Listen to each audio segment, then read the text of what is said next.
Күнүгө алмашып турат. Ондон эмеси менен покупка продажасы. 1 граммдан баштап 1 килограммга чейин электронный. Анан кийин бул курстан кийин компания кандай иштейт, график работы ошондо алмашып чыгарып коебуз.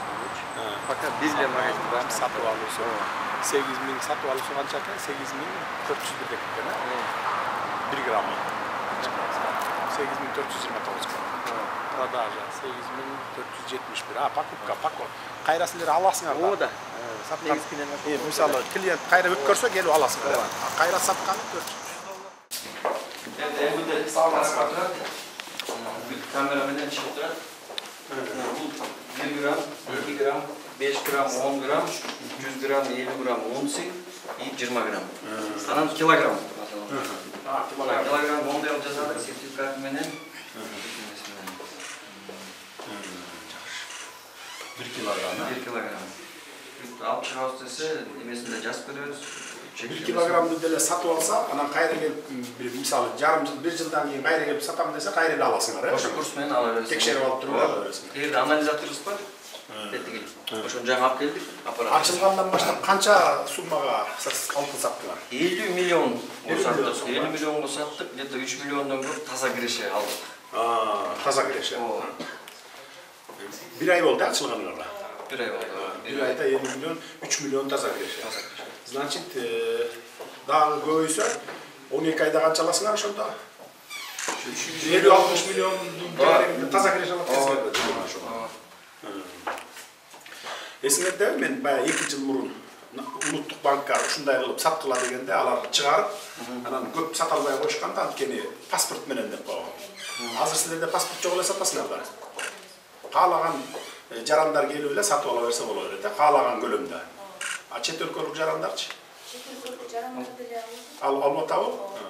Алар сатып алса, мисалы, өз өлкөсүнө, мисалы, кошуна өлкөлөр алып кетебиз десе, свободно чыгарып кетеби, эркин чыгарып кетеби, же бажы немене төлөш керек? Ограничение жок. Анткени даяр издейли да, туурабы? Ооба, издейли. Анан бирок баары бир кайрылып койдук өкмөткө бир иретин жасап бериңиздер депчи. А так ограничение жок экен. Ограничение жок экен. Жок болуш керек да өзү. Себеби дегенде биз баары бир эле чогулган алтынды, өлкөдөн чогулган алтынды Улуттук банк жесиндер кыргыз алтын сатып алып тургандан баары бир чет өлкөгө алып барып сатып келип атат. Андан көрө бул ичине кымбатыраак кетет. Биржадан өйдөлөп кетет, туурабы мындай? А биз дүйнөлүк биржага апарсак, мындан арзан сатабыз да граммын, мисалы, туурабы? 3% арзан болот. 3% арзан болот. 3% жанагы. Ошон үчүн чектөө белгилет, чектөө ошон үчүн. Мисалы, ошол 2 жыл мурун азыр алтын көтөрүлүп атат да, эми алтын түшпөйт да көтөрүлө берет. 2 жыл мурун 1 килограмм алтын сатып алып койгондо, мисалы, биздин бай жараныбыз. 2 жылда канча үстүнө кошулду ушу 1 килограмм алтынга? Канча таза киреше таап курс менен сатылып 2 жыл мурун 22 жылда алтын алып койгондо 2 миллион 889 миң, же болбосо 34 миң доллар үстүнө пайда көрмөк. 34 миң 1 килограмм. 1 килограммдан эле 34 миң доллар. Мына эми ошол үчүн биздин баягы мыйзамды да кабыл алып бердик белек. Байлардын баягы легализация боюнча азыр 31 декабрга чейин узартып койдук эми баары легализация кылып алсын деп. Ошолорго айтышыңар керек. Мына эгерде 1 килограмм алтынды 2 жыл мурун алып койгонуңарда 34 миң доллар жөн эле үйдө жатып эле. Үйүңөрдө сейфте жатып эле 34 миң доллар үстүнө кошулуп калмак деп мисалы. Bir kvartira экен. Bir kvartira. Bizde baylar көп да. Baylar көп. Алар 1 килограмм албайт, 10 килограмм алат, 100 килограмм алчылар бар мисалы. Алып эле жөн эле үйүнө сактап койсо, мисалы, доллар менен, сом менен, валюта менен кармабай, алтын менен кармаса, пайда тапмак экен да. Жана бул 96-жылдан баштап алтындын динамикасын алдым. Көрүңүз, өзү үле келет. Өзү үле келет. Бир аз токтойт. Мындан да өсөт. Анткени дүйнөдө алтындын эмеси талабы көп да. Күндөн күнгө көбөйүп атпайбы? Потребность. Ошон үчүн талап болгон сайын өсө баштайт. Алтындын кору жалпы дүйнөнү алганда улам-улам гендер азайып атат. Алтындын талабы болсо, суроо талап көбөйүп атат тескерисинче.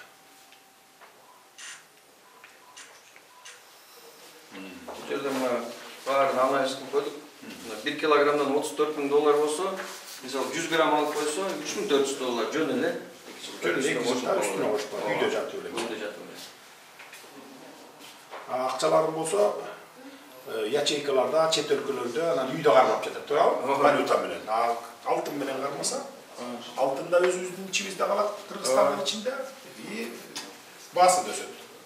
Пайда берет да. 2022-жылы 4.429.000 экен болду да, жетилүү. Азыр 23-жылы 5.384, азыр 7 миллион болчу.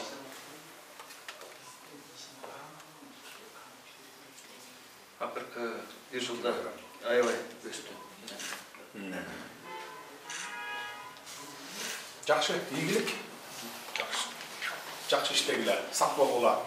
Ким кайтара атат бuyakta? МВД? Бу жерде МВД тигил жерде отурат. Кыскача тигил жерден киргенде бул жерден камерада көрүнөт.